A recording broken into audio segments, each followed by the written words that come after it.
বাবার কথা ও মুসলমান, কথায় কথায় যে মহিলার উপরে হাত উঠাও, রোল নম্বর ৬০। রোল নম্বর কত রে? Roll number ৬০। কথায় কথায় যে বেরিয়ে তুই খিচালা ৬০। ১ ২ ৩ হেবি দিয়ে এটা আমার কথা না রে, নবীজি মর্যাদা দিয়া গেছে। কথায় কথায় নারীর উপরে হাত উঠাও। জাতীয় কবি নজরুল কি সুন্দর করে বলে গেল, এ বিশ্ব চরাচরে যা কিছু চিরকল্যাণকর, অর্ধেক তার করিয়াছে নারী, অর্ধেক তার নর।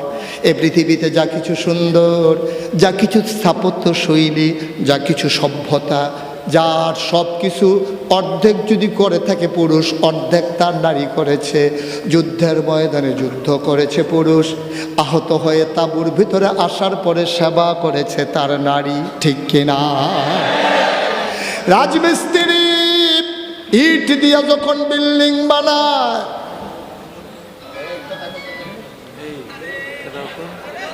উনি শৃঙ্খলা করে, শৃঙ্খলা করে, শৃঙ্খলা লাগতো না? আমিন কর। রাজমিস্ত্রি ইটের গাঁথুনি দিয়ে 10 তলা বিল্ডিং বানায়, রান্না করে খাওয়ায় কে? আমার মা। আমার মা খাওয়াই দেয়, আমার বাবা গিয়া বিল্ডিং বানায়। আমার মা ভাত রান্না করে দেয়, আমার বাবা পিচ করা রাস্তা বানায়। এ বিশ্ব চরাচরে যা কিছু ছিল কল্যাণকর, অর্ধেক তার করিয়াছে নারী, অর্ধেক তার নর। এই যা কিছু দেখো, সব কিছুর ভিতরে নারীর অবদান আছে নাকি না? ইসলাম সবচেয়ে বেশি প্রমোট করলো নারীকে, সবচেয়ে মর্যাদা দিল নারীকে। আর এখন একদল অসৎ, অসভ্য, প্রগতিশীলতার নামে, বুদ্ধিজীবীর নামে আমার নারীকে বের করে চাইতে চায় রাস্তার ভিতরে। নারী পুরুষ যেমন রাত্রে 12টা 1টা ঘুরতে পারবো, নারীও ঘুরতে পারবো, এরকম স্বাধীনতা চাই। মাইয়া পান্ডে কয়েকদিন পরে এই ঢাকা ইউনিভার্সিটিতে মেয়েরা সান্ধ্যকালীন আইন ভেঙে দিল যে তাদেরকে সন্ধ্যার পরে কেন আসতে হবে, পরে আসবে। এইটার পক্ষে আবার একদল পুরুষ মিছিল বার করতো, নারীদেরকে উস্কানি দেয়। আমি মনে মনে কই, শিয়াল যখন মুরগির পক্ষে মিছিল বার করে তখন বুঝতে হবে কুসকুস কালা হয়। শিয়ালে মুরগিরারে বুদ্ধি দিতেছে, ব্যাখ্যা লইছ, ব্যাখ্যা লইছ। এই তোমরারে মালিকে সন্ধ্যার পরে নিয়ে আসে রাত আলো ডুহাইলায়, এই ঘরের ভিতরে ডুহাইলে তোমরাও ঢুকা বইয়া থাক। আমরা শিয়াল দেখছো তার সারা রাত ঘুরি, জীবনে ঘর যাই না। তোরাও আমরার মতো স্বাধীনভাবে রাস্তায় রাস্তায় ঘুরবি। এটা কি সৎ উদ্দেশ্য না অসৎ উদ্দেশ্য? সৎ না অসৎ? শিয়ালে যখন মুরগির পক্ষে মিছিল বার করে তাইলে বুঝতে হবে এখানে কুসকুস কালা হয়। যখন অসৎ পুরুষেরা নারীদেরকে রাস্তায় বের করে, নারী স্বাধীনতার নামে রাস্তায় বের করতে চায়, তখন বুঝতে হবে কুসকুস কালা। সুবিধাওয়ালা তো, সুবিধার লাগিয়া, সুবিধার লাগিয়া আমার নারীরে শিয়াল যেমন মুরগি পেলে আছড়ে খাপলে ছিঁড়ে খেতে চায়, ওই একদল অসৎ পুরুষ আমার নারীকে রাস্তায় বের করে আমার নারীর ইজ্জত আবরু কেড়ে নিতে চায়, ঠিক কিনা বলো? আর কিছু বোকা মহিলা এই তারাও কয় যে আমরাও বাইরে থাম। শিয়ালের মতো যখন টোহাইয়া টোহাইয়া দৈরালের মতো হনে না, টের পাইবেন কারবারটা কি যাইতে আছে, ঠিক কিনা কও? ইসলাম কম বুঝে মনে করছো? তোমার ব্যাপারে যে আল্লাহ তোমারে বানাইছে, হে আল্লাহর চিন্তা তোমার ব্যাপারে নাই। তোমার ব্যাপারে চিন্তা হয়েছে কলিবুদ্দি সলিমুদ্দির বুদ্ধিজীবী নামের কলঙ্ক, হেডি তোমার পক্ষে কথা কয়। তোমার কাছে খুব ইচ্ছা লাগবে আছে, বাংলাদেশের বুদ্ধিজীবীটি আমরা চিনি না, আপনারা চিনেননি? আমার তো আবার অনেক খবর রাখুন লাগে। মুশারফ ভাই, আপনি যত দেখবেন যে বুদ্ধিজীবী বাংলাদেশও, দেখবেন একটারও মাথার চুল নাই, তাল খসবা। আমি চিন্তা করলাম কি তারে বুদ্ধির লোকে চুলের তো শত্রু থাকে রে, যে বুদ্ধি থাকলে চুল থাউন যেত না, কারণ রাখি। আমি অনেক বুদ্ধিমান লোকের রেজে গেলাম, ভাই এই বুদ্ধির লোকে চুলের শত্রু থাকি। তো আমরা দেশ যত বুদ্ধিজীবী মাথার দিয়ে একটারও চুল নাই, কই আপনার মাথা আইয়ে হতে এটি।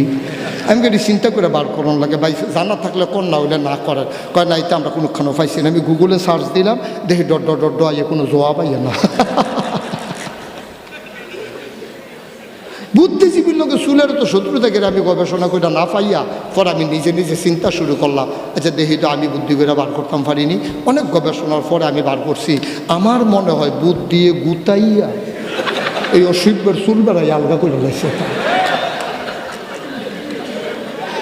নাউজুবিল্লাহ কইতেন না, জোরে কইতেন না নাউজুবিল্লাহ। এটি বুদ্ধিজীবী নামের কলঙ্ক। এই কয়টা বছর 24 আগস্টের আগ পর্যন্ত দেখবেন টেলিভিশনটা খুললে বুঝছিল ভাইয়া উঠে, ঠিক কিনা কম কথা কইতে লইলে ইসলামের বিরুদ্ধে কথা কয়, কথা বলতে গেলেই আলেমুল আমার বিরুদ্ধে কথা বলে, কথা বলতে গেলেই নারীকে উস্কে দেওয়ার জন্য কথা বলে। আমি একদিন দেখলাম ঢাকা ইউনিভার্সিটির এক প্রফেসর, তে কোনো রিক্সা চালায় না, তে কোনো অটো ড্রাইভার না, একটা প্রফেসর চারটিখানি কথা না, সাংঘাতিক বিষয়। ঢাকা ইউনিভার্সিটির প্রফেসর হওয়া যেমন তেমন বিষয় না। হেতে একদিন সেমিনারের নামে হল রুমে শীততাপ নিয়ন্ত্রিত কক্ষে পুলিশ পাহারায় সেমিনারের ভিতরে প্রবন্ধ উপস্থাপন করতেছে। আমি দেখলাম সে বলতেছে যে যারা বুরকা পরে, খেয়াল করেন সিহন কথা কয়, যারা বুরকা পরে, যারা পর্দা করে, যারা হেজাব লাগায়, যারা নেকাব পরে, তারা কোনো এক মহিলা মাদ্রাসায় ভর্তি হয়ে যাবে, তাদের ঢাকা ইউনিভার্সিটিতে আসার দরকার নাই। আপনারা কি রাজি? কথা বলা রাজি? এই আপনার মেয়ে পর্দা করে দেখে মেধা থাকার পরেও সে ঢাকা ইউনিভার্সিটিতে পড়তে পারবে না, এটা কি আপনারা রাজি আছেন সবাই?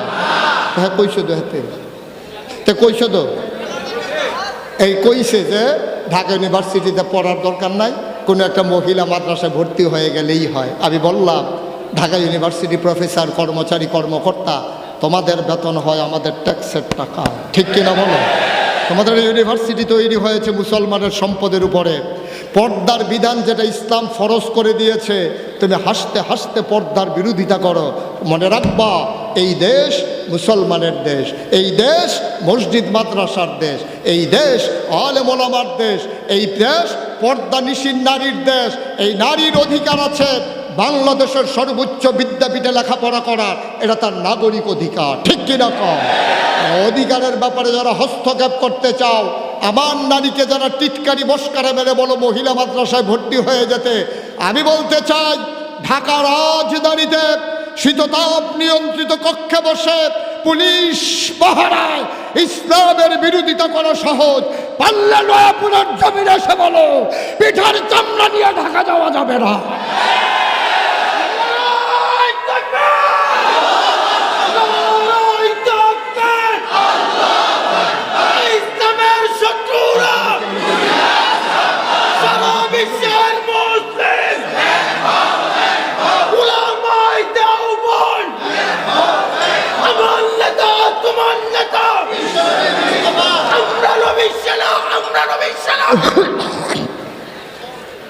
সবাই পড়ে না আমি এই এই কুট কই যেতেছে?